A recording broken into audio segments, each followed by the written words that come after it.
ಬೊಜ್ಜು ಇರೋರಿಗೆ ಕೊರೋನಾ ಸಖತ್ ಡೇಂಜರ್. ದಡೂತಿ ದೇಹ ಇರುವವರು ಹೇಗೆ ಎಚ್ಚರ ವಹಿಸಬೇಕು? ಸೋಂಕಿನಿಂದ ಪಾರಾಗೋಕೆ ಏನೆಲ್ಲ ಮಾಡಬೇಕು? ನ್ಯೂಸ್ ಫಸ್ಟ್ ನಲ್ಲಿ ತಜ್ಞರಿಂದ ಅನುಮಾನಗಳಿಗೆ ಉತ್ತರ. ಇದೇ ಹೊತ್ತಿನ ವಿಶೇಷ. ದಡೂತಿ ದುಗುಡ.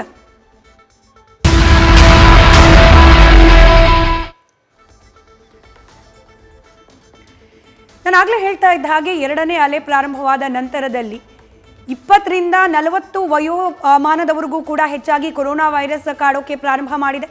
ಮೊದಲ ಅಲೆಯಲ್ಲಿ ಕೇವಲ ವಯಸ್ಸಾದವರಿಗೆ ಅಂದರೆ 50 ವರ್ಷ ಮೇಲ್ಪಟ್ಟವರಿಗೆ ಹಾಗೆ ಇತರೆ ಆರೋಗ್ಯ ಸಂಬಂಧಿ ಸಮಸ್ಯೆಗಳಿರೋರಿಗೆ ಮಾತ್ರ ಕೊರೋನಾ ಡೇಂಜರ್ ಅನ್ನೋ ನಂಬಿಕೆ ಏನಿತ್ತು ಅದನ್ನ ಎರಡನೇ ಅಲೆ ತಪ್ಪು ಅಂತ ಹೇಳಿ ಸಾಬೀತುಪಡಿಸಿದೆ. ಎರಡನೇ ಅಲೆಯಲ್ಲಿ ಯಂಗರ್ ಜನರೇಷನ್ ಅಂದರೆ 25 ವರ್ಷ ಮೇಲ್ಪಟ್ಟವರಲ್ಲೂ ಕೂಡ ಹೆಚ್ಚಾಗಿ ಕೊರೋನಾ ಸೋಂಕು ತಗುಲಿರೋದು ಗಮನಿಸ್ತಾ ಇದ್ದೀವಿ. ಅದರಲ್ಲೂ ಕೂಡ ಹೆಚ್ಚಿಗೆ ತೂಕ ಇರೋರು, ಅದರಲ್ಲೂ ಕೂಡ ಬೊಜ್ಜಿನ ಸಮಸ್ಯೆ ಇರುವವರು ಅಂದರೆ ಒಬೇಸಿಟಿ ಇರುವವರಿಗೆ ಕೊರೋನಾ ಮತ್ತಷ್ಟು ಡೇಂಜರಸ್ ಅನ್ನೋ ಅಂಶ ಅಧ್ಯಯನಗಳಿಂದ ತಿಳಿದು ಬರ್ತಾ ಇದೆ. ಯಾರಿಗೆ ಹೆಚ್ಚಾದ ಬೊಜ್ಜಿನ ಸಮಸ್ಯೆ ಇರುತ್ತೆ, ಸಹಜವಾಗಿಯೇ ಅವರಿಗೆ ಇತರೆ ಆರೋಗ್ಯ ಸಂಬಂಧಿ ಸಮಸ್ಯೆಗಳಿರುತ್ತೆ. ಹೆಚ್ಚಾಗಿ ಡಯಾಬಿಟಿಕ್ ಪೇಷಂಟ್ಗಳು ಹಾಗೆ BP ಹೆಚ್ಚಿರುವವ್ರನ್ನ ನಾವು ಗಮನಿಸ್ತಾ ಇರ್ತೀವಿ. ಹಾಗೆ ಹೃದಯಕ್ಕೆ ಸಂಬಂಧಪಟ್ಟ ಸಮಸ್ಯೆಗಳು ಕೂಡ ಅತಿಯಾದ ತೂಕ ಇರುವವರಿಗೆ ಕಾಣೋಕೆ ಸಿಗತ್ತೆ. ಅಂಥದ್ರಲ್ಲಿ ಕೋವಿಡ್ ಇನ್ಫೆಕ್ಷನ್ಗೆ ಇವರು ತುತ್ತಾಗಿದ್ದೇ ಆದಲ್ಲಿ ಅವರ ಆರೋಗ್ಯ ಪರಿಸ್ಥಿತಿ ಮತ್ತಷ್ಟು ಹದಗೆಡುವ ಸಾಧ್ಯತೆ ಇದೆ ಅಂತ ಹೇಳಿ ಅನೇಕ ಅಧ್ಯಯನಗಳು ತಿಳಿಸ್ತಾ ಇದೆ.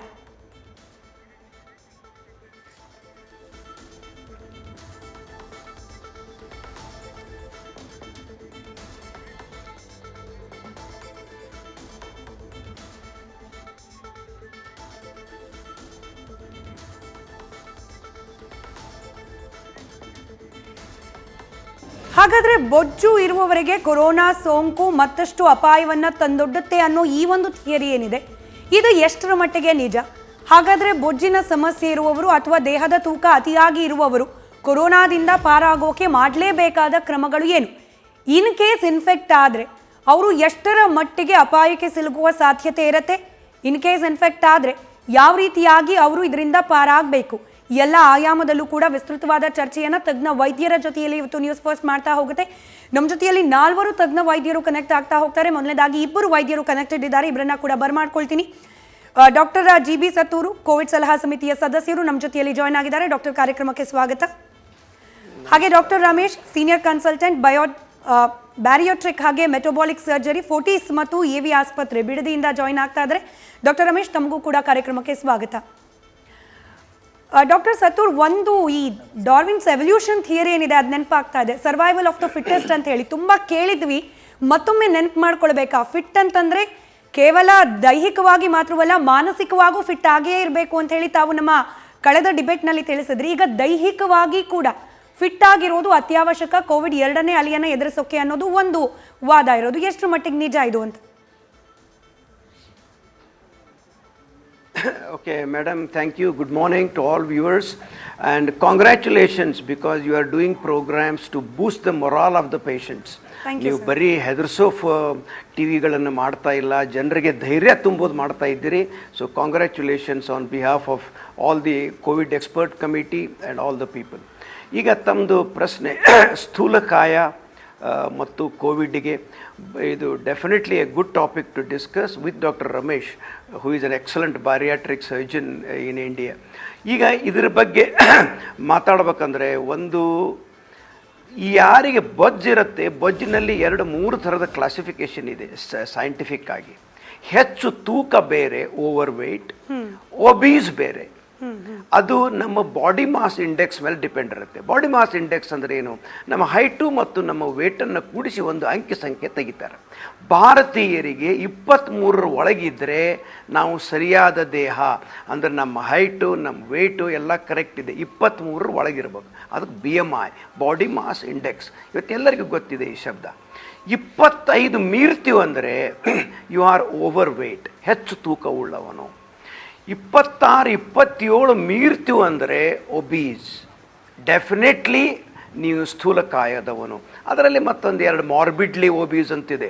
ಭಾಳ ದಪ್ಪ ಇರ್ತಾರೆ ಅವರು, ಅವ್ರಿಗೆ ಕಾರಲ್ಲಿ ಒಳಗೆ ಹೋಗೋಕ್ಕಾಗಲ್ಲ, ಹೊರಗೆ ಬರೋಕ್ಕಾಗಲ್ಲ, ಏನಾದರೂ ಆಕ್ಸಿಡೆಂಟ್ ಆದರೆ ರೋಡ್ ಕ್ರಾಸ್ ಮಾಡೋಕ್ಕಾಗಲ್ಲ, ಎಕ್ಸ್ಟ್ರೀಮ್ ಒಬೀಸ್ ಅದಾರೆ. ಸೊ ಈಗ ಹೆಂಗೆ ಒಬೆಸಿಟಿ ಓವರ್ ವೇಟ್ನಿಂದ ಹೆಚ್ಚಾಗತ್ತಾ ಹೋಗುತ್ತೋ ಹಂಗಂಗೆ ಕೋವಿಡ್ ರಿಸ್ಕ್ ಜಾಸ್ತಿ ಆಗತ್ತಾ ಹೋಗುತ್ತೆ. ಇದು ಒಂದೇ point important. So you want me to talk more or is there anything else? Yes sir, ನಿಮ್ಮ ಇನ್ಪುಟ್ಸ್ ಪ್ರಾರಂಭಿಕವಾಗಿ ನಿಮ್ಮ ಇನ್ಪುಟ್ಸ್ ಕೊಟ್ಬಿಡಿ, ನಂತರದಲ್ಲಿ ನಾನು ಇನ್ ಡೀಟೇಲ್ ಆಗಿ ನನಗಿರೋ ಅನುಮಾನ, ವೀಕ್ಷಕರಿಗಿರೋ ಅನುಮಾನ ನಿಮ್ಮ ಮುಂದೆ ಇಡ್ತಾ ಹೋಗ್ತೀನಿ. ಓಕೆ. ಸೊ ಈಗ ವೇಟ್ ಹೆಚ್ಚಿರುವುದರಿಂದ ತಾವು ಮೊದಲೇ ಹೇಳಿದ ಹಾಗೆ ವೇಟ್ ಹೆಚ್ಚು ಬರೀ ರೂಪದ ದೃಷ್ಟಿಯಿಂದ ಅಲ್ಲ, ಇದಕ್ಕೆ ಹಲವಾರು ಬೇನೆಗಳು ಮುಂಚಿನಿಂದ ಕಾರಣ ಇರ್ತದೆ.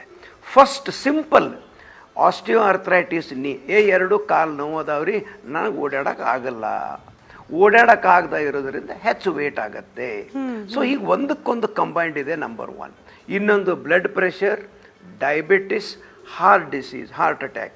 ಇವು 3 ಹೆಚ್ಚು ವೇಟ್ ಇರೋವರಲ್ಲಿ, ಸ್ಥೂಲಕಾಯದವರಲ್ಲಿ ಅದು ಹೆಚ್ಚಿದಂತೆ ನಾ ಹೇಳಿದ ಹಾಗೆ ಅದು ಸಾಮಾನ್ಯ.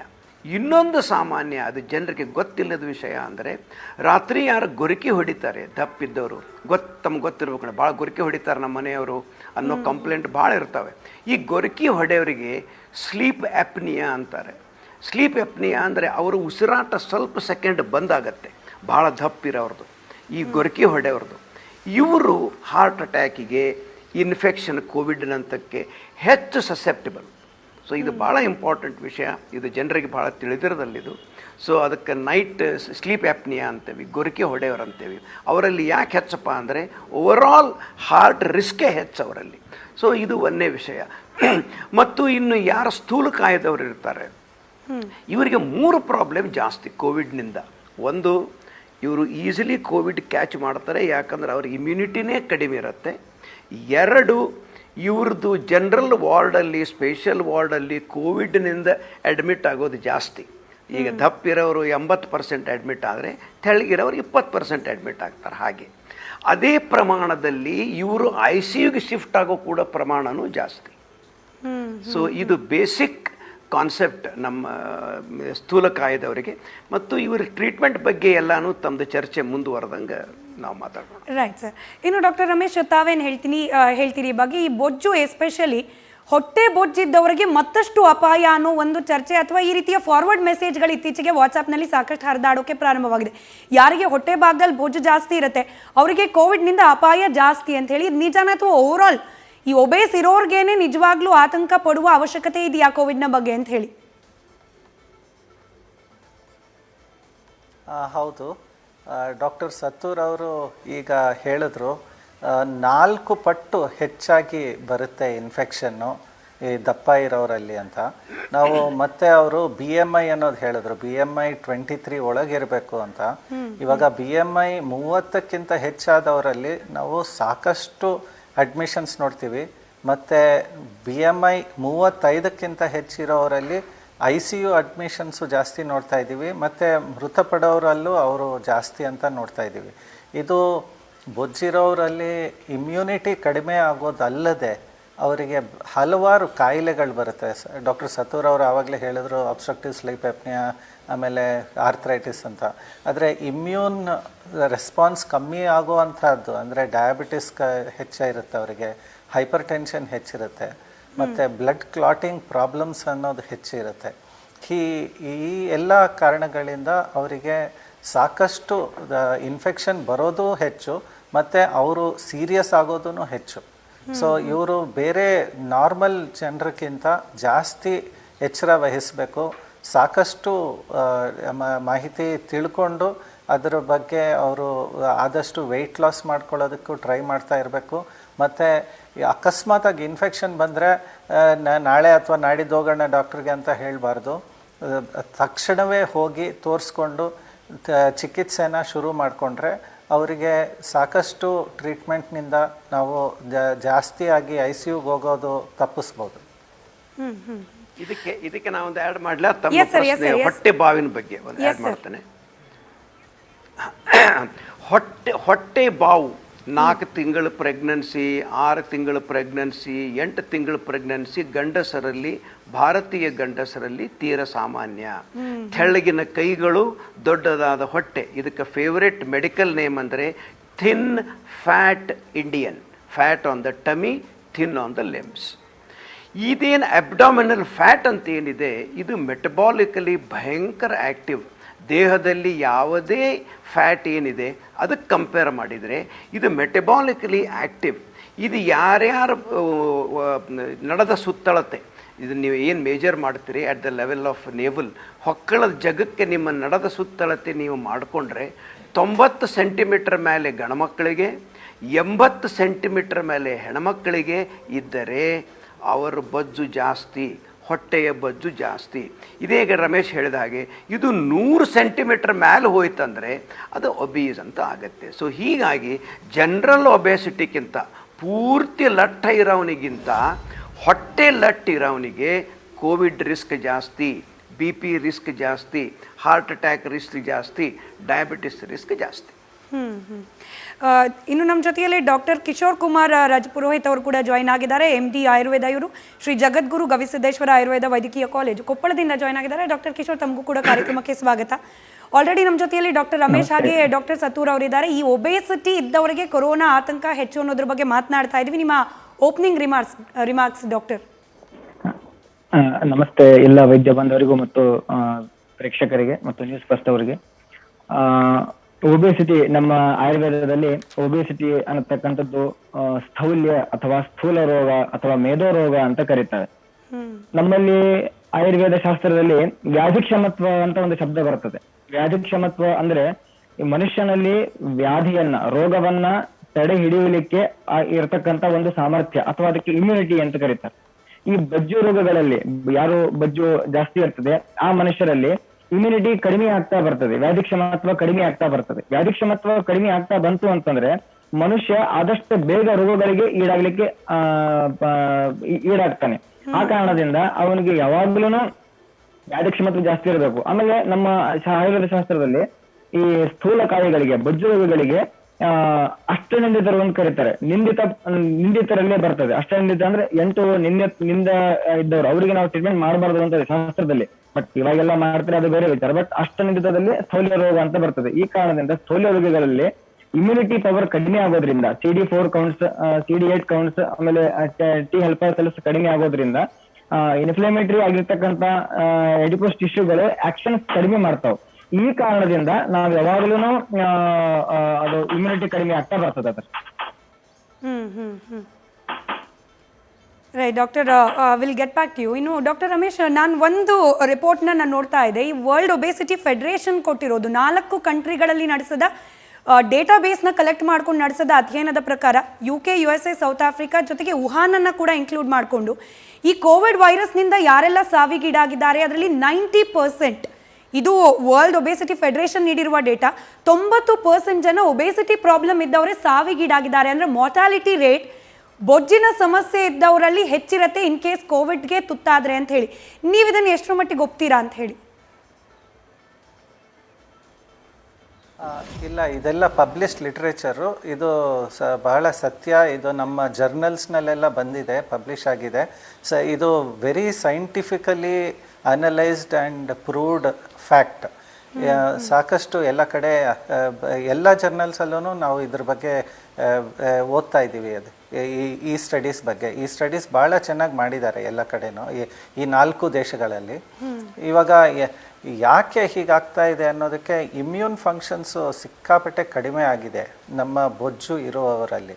ಆ ಇಮ್ಯೂನ್ ಫಂಕ್ಷನ್ ಕಮ್ಮಿ ಆಗೋದಕ್ಕೆ ಹಲವಾರು ಕಾರಣಗಳಿರುತ್ತೆ. ಒಂದು, ಲಿಂಫಾಯ್ಡ್ ಟಿಶ್ಯೂ ಅಂತ ಇರುತ್ತೆ ನಮ್ಮ ದೇಹದಲ್ಲಿ. ಆ ಲಿಂಫಾಯ್ಡ್ ಟಿಶ್ಯೂ ನಮ್ಮ ಟಾನ್ಸಿಲ್ಸಿಂದ ಹಿಡಿದು ಎಲ್ಲ ಕಡೆನೂ ಲಿಂಫಾಯ್ಡ್ ಟಿಶ್ಯೂ ನಮ್ಮ ಯಾವುದೇ ಕ್ರಿಮಿ ನಮ್ಮ ದೇಹದೊಳಗೆ ಪ್ರವೇಶ ಮಾಡದೆ ಅದು ತಡೆಗಟ್ಟುವಂತಹ ಕೋಟೆ ಲಿಂಫಾಯ್ಡ್ ಟಿಶ್ಯೂ. ಈ ಲಿಂಫಾಯ್ಡ್ ಟಿಶ್ಯೂನಲ್ಲಿ ಹೆಚ್ಚು ಬೊಜ್ಜಿರೋರಲ್ಲಿ ಕೊಬ್ಬಿನ ಅಂಶ ಹೆಚ್ಚಾಗಿಬಿಟ್ಟು ಆ ಲಿಂಫಾಯ್ಡ್ ಟಿಶ್ಯೂ ಸರಿಯಾಗಿ ಕೆಲಸ ಮಾಡಲಿಕ್ಕೆ ಬರೋದಿಲ್ಲ. ಮತ್ತು ಕೊಬ್ಬಿನ ಕಣಗಳಲ್ಲದೆ ಫ್ಯಾಟ್ ಸೆಲ್ಸ್ ಎಲ್ಲ ಬೆಳ್ಕೊಂಡು ಬಿಟ್ಟಿರುತ್ತೆ. ಸೊ ಇಮ್ಯುನಿಟಿ ಅದರಿಂದ ಒಂದು ಕಡಿಮೆ ಆಗ್ತದೆ. ಎರಡನೇದಾಗಿ ನಾವು ಸೈಟೋಕೈನ್ ಸ್ಟಾರ್ಮ್ ಅಂತ ನೋಡ್ತಾ ಇದ್ದೀವಿ. ಇದು ಭಾಳಷ್ಟು ಕೇಳ್ತಾ ಇದ್ದೀವಿ. ಕೋವಿಡ್ ಇನ್ಫೆಕ್ಷನ್ ಬಂದ ಮೇಲೆ ಸಡನ್ನಾಗಿ ಸೈಟೋಕೈನ್ ಸ್ಟಾರ್ಮ್ ಬರೋದ್ರಿಂದ ಅವರು ಸಡನ್ನಾಗಿ ಬಹಳ ಸೀರಿಯಸ್ ಆಗೋಗ್ತಾರೆ. ICUನಲ್ಲಿ ಡೆತ್ಸ್ ಆಗ್ತಾ ಇರೋದೂ ಈ ಸೈಟೋಕೈನ್ ಸ್ಟಾರ್ಮ್ ಅಂತ.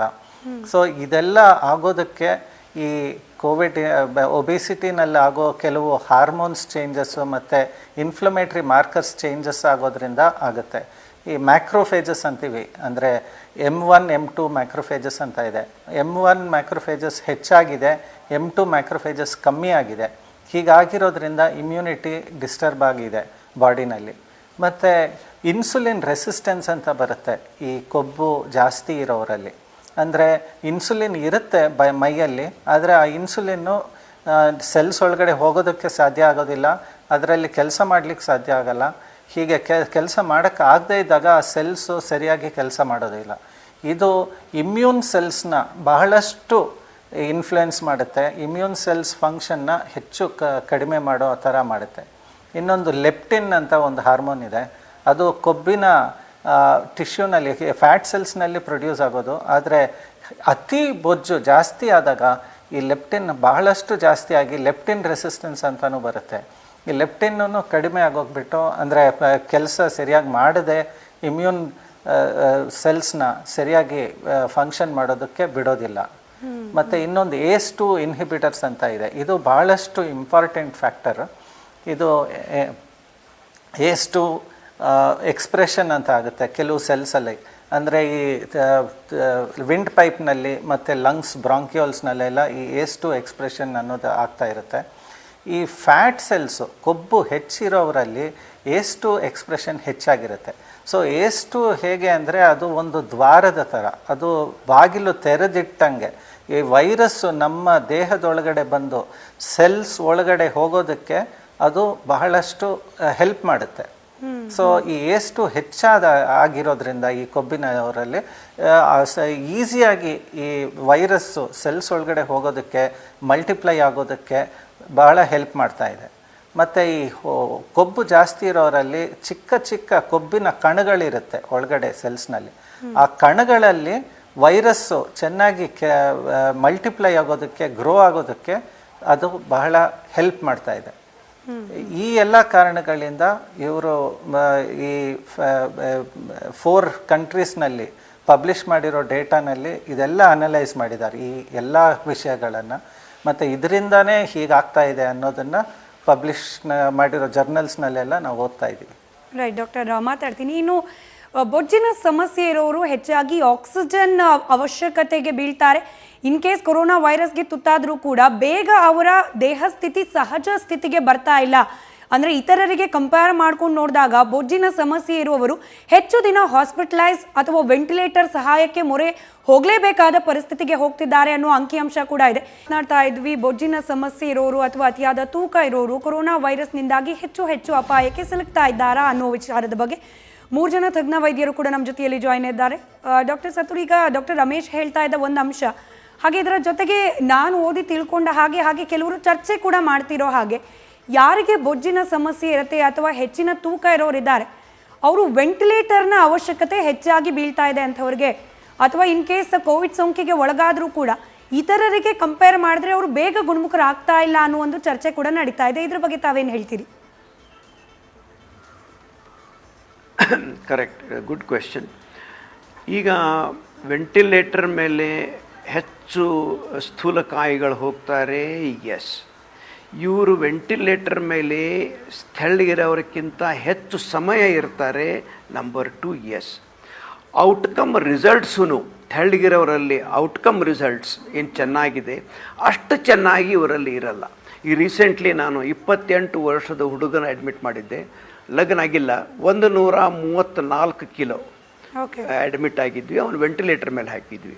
ಇವ್ರದ್ದು ಏನು ಪ್ರಾಬ್ಲಮ್ಪ, ಹೊಟ್ಟೆ ಬೊಜ್ಜು ಜಾಸ್ತಿ ಇರೋದ್ರಿಂದ ಡೈಫ್ರಾಮ್ ಅಂತ ಏನಿರುತ್ತೆ ಅದು ಮೇಲೆ ಇರುತ್ತೆ, ಅದು ಉಸಿರಾಟಕ್ಕೆ ಬಹಳ ಇಂಪಾರ್ಟೆಂಟ್. ಅದು ಮೇಲೆ ಇರೋದರಿಂದ ಪುಪ್ಪಸದಲ್ಲಿ ಉಸಿರಾಡಲಿಕ್ಕೆ ಸ್ಥಾನವನ್ನು ಕಡಿಮೆ ಮಾಡುತ್ತೆ. ಹೀಗಾಗಿ ವೆಂಟಿಲೇಟರ್ ಪ್ರೆಷರ್ ಜಾಸ್ತಿ ಮಾಡಬೇಕಾಗತ್ತೆ, ನಂಬರ್ 1. ನಂಬರ್ 2, ಪ್ರೋನ್ ಬ್ರೀದಿಂಗ್ ಮಾಡಿಸ್ತೇವೆ ನಾವು ಇವರಿಗೆಲ್ಲಾನು, ಹೊಟ್ಟೆ ಮೇಲೆ ಮಲಗಿಸಿ ಬ್ರೀದಿಂಗ್ ಮಾಡಿಸ್ತೇವೆ. ಅವರಿಗೆ ಹೊಟ್ಟೆ ಮೇಲೆ ಮಲ್ಕೊಂಡು ತಾಸುಗಟ್ಟಲೆ ಬ್ರೀದಿಂಗ್ ಮಾಡೋದು ಆಲ್ಮೋಸ್ಟ್ ಇಂಪಾಸಿಬಲ್. 2ನೇ ಕಾರಣ. 3ನೇದ್ದು, ಎಷ್ಟೋ ಕಡೆಗೆ ವೈದ್ಯರಿಗೆ ಇದನ್ನು ಭಾಳ ಗಮನಿಸ್ಬೇಕು. ನಾನು ಹೇಳೋದು ಈ ಪಾಯಿಂಟ್, ಮಾರ್ಬಿಡ್ಲಿ ಒಬೀಸ್ ಅಂತ ಏನಿರ್ತಾರೆ, ಅಂದರೆ ತೀರಾ ಒಬೀಸ್, ಈ ಹುಡುಗನ ಹಾಗೆ 134 ವೇಟ್ ಇದ್ದಂಥ 28 ವರ್ಷದ ಹುಡುಗನ ಹಾಗೆ. ಅಂಥವರಲ್ಲಿ ನಾವು ಬ್ಲಡ್ ಥಿನ್ನಿಂಗ್ ಏಜೆಂಟ್ ಏನು ಕೊಡ್ತೇವೆ, ಲೋ ಮೊಲೆಕ್ಯುಲರ್ ಹೆಪಾರಿನ್, ಅದು ಹೆಚ್ಚು ಡೋಸಿಂದ ಕೊಡಬೇಕು. ಇದು ಬಹಳ ಕಡೆಗೆ ಅರಿವು ಇಲ್ಲ ಇನ್ನು. ಇದು ರೀಸೆಂಟ್ ರಿಲೀಸ್ ಆಗಿದೆ. ಅದಕ್ಕೆ ಯಾವುದಾದ್ರೂ ವೈದ್ಯರು ವಾಚ್ ಮಾಡ್ತಾ ಇದ್ದರೆ ಇದನ್ನು ಕೇರ್ಫುಲ್ ಆಗಿ ವಾಚ್ ಮಾಡಿ. Low molecular heparin dose should be increased in very obese patients on ventilators. ಇದು ಭಾಳ ಇಂಪಾರ್ಟೆಂಟ್. ಸೊ ಈ ಪಾಯಿಂಟ್ ಒಂದಿದೆ. ಮತ್ತು ಹೀಗಾಗಿ ತಾವು ಹೇಳಿದ ಹಾಗೆ ಇವ್ರದ್ದು ವೆರಿ ರೆಸಿಸ್ಟೆನ್ಸ್ ಇಮ್ಯುನಿಟಿ ಪವರನ್ನು ಕಡಿಮೆ ಇರುತ್ತೆ. ಸೊ ಹೀಗಿರುವುದರಿಂದ ಈ ಹುಡುಗ ಆಫ್ಕೋರ್ಸ್ ಆರಾಮಾದ 15 ದಿನ ಹಿಡಿತಾವೆ. ತಾವು ಹೇಳಿದ ಹಾಗೆ ಎಲ್ಲರೂ 8-10 ದಿನದಾಗ ಹೊರಗೆ ಕಳಿಸ್ತೇವೆ ನಾವು ವೆಂಟಿಲೇಟರ್ ಮೇಲೆ. ಈ ಹುಡುಗ 15 ದಿವಸದ ಸುದೈವ ವಶಾತ್ ಅವನು ಪೂರ್ತಿ ಆರಾಮಾಗಿ ಮನೆಗೆ ಹೋಗಿದ್ದಾನೆ. ಮೊನ್ನೆ ಫಾಲೋ ಅಪ್ಪಿಗೆ ಬಂದಾಗ ಕೂಡ ಆರಾಮಿದೆ. ಇಷ್ಟರಲ್ಲೇ 5 ಕಿಲೋ ಇಳಿಸಿದ್ದಾನೆ, 129ಕ್ಕೆ ಬಂದಿದ್ದಾನೆ. ಈಗ ಅವನ ಮುಂದೆ will put him on diet and other things. Doctor Sattur, ಈ ARDS ಬಗ್ಗೆ ಕೂಡ ಬಹಳಷ್ಟು ಚರ್ಚೆ ಆಗ್ತಿದೆ. ಅಂದರೆ ಅಕ್ಯೂಟ್ ರೆಸ್ಪಿರೇಟರಿ ಡಿಸ್ಟ್ರೆಸ್ ಸಿಂಡ್ರೋಮ್ ಅನ್ನೋದು ಕೂಡ ಕಾಣಿಸ್ಕೊಳ್ತಾ ಇದೆ. ಇದು ಬೊಜ್ಜಿರೋರ್ಗೆ ಹೆಚ್ಚು ಅಂತ ಹೇಳಿ, ಇದನ್ನ ಸಾಮಾನ್ಯ ಜನರು ಹೇಗೆ ಅರ್ಥೈಸ್ಕೊಳ್ಬಹುದು ಅಂತ ಹೇಳಿ. Correct. Acute respiratory distress syndrome ARDS ಅಂದರೆ ಇದು part of the extended lung disease. ಅಂದರೆ ಮೊದಲು ಏನಾಗುತ್ತೆ, ಪುಪ್ಪಸದಲ್ಲಿ ನಿಮೋನಿಯಾ ಅಂತ ಶುರುವಾಗುತ್ತೆ, ಕೋವಿಡ್ ಬೇನೆ. ಈ ನಿಮೋನಿಯಾ ಪುಪ್ಪಸದ ಹೊರಗಡೆಗೆ ಏನು ಒಂದು ಹೊರಪದರಿದೆ, ಕವರಿಂಗ್ ಲೇಯರ್, ಒಂದು ಥರದ್ದು ವಾಲ್ ಇದೆ ಹೊರಗೆ, ಅದಕ್ಕೆ ಪ್ಲೂರಾ ಅಂತಾರೆ. ಆ ಪ್ಲೂರಾ ತೆಳಗಡೆಗೇ ಈ ನಿಮೋನಿಯಾ ಕಾಣುತ್ತೆ, ಪೂರ ಪುಪ್ಪಸದ ಪೂರ ಒಳಭಾಗ ಅಲ್ಲ. ಸೊ ಅಲ್ಲೇ ಕಾಣ್ಕೊಳ್ಳುತ್ತೆ, ಅದಕ್ಕೆ ಸಬ್ ಪ್ಲೂರಲ್ ನಿಮೋನಿಯಾ ಅಂತಾರೆ. ಈ ನಿಮೋನಿಯಾ ಭಾಳ ಜಲ್ದಿ ಸ್ಪ್ರೆಡ್ ಆಗುತ್ತೆ ಭಾಳ ದಪ್ಪಿದ್ದವರಲ್ಲಿ. ಯಾಕಂದರೆ ಅವರು ಸರಿಯಾಗಿ ಉಸಿರಾಡಿಸೋದೇ ಇಲ್ಲ, lower part of the lung ಉಸಿರಾಡಿಸೋದಿಲ್ಲ. ಅದಕ್ಕೆ ನಾವು ಹೇಳೋದು, ಈ ಒಬೀಸ್ ಇದ್ದವರು ನಿಯಮಿತವಾಗಿ ಬ್ರೀದಿಂಗ್ ಎಕ್ಸಸೈಸ್, ಪ್ರಾಣಾಯಾಮ ಅನ್ರಿ ಬೇಕಾದನ್ರಿ ನಿಮಗೆ ಬಿಟ್ಟ ವಿಷಯ, ಬ್ರೀದಿಂಗ್ ಎಕ್ಸಸೈಸ್ ಮಾಡಿದರೆ ಜೋರ ಉಸಿರು ತೊಗೊಂಡಾಗ ನೀವೇ ನೋಡಿ ತೆಳಗಿನ ಪುಪ್ಪಸದ ಭಾಗ ಓಪನ್ ಆಗುತ್ತೆ.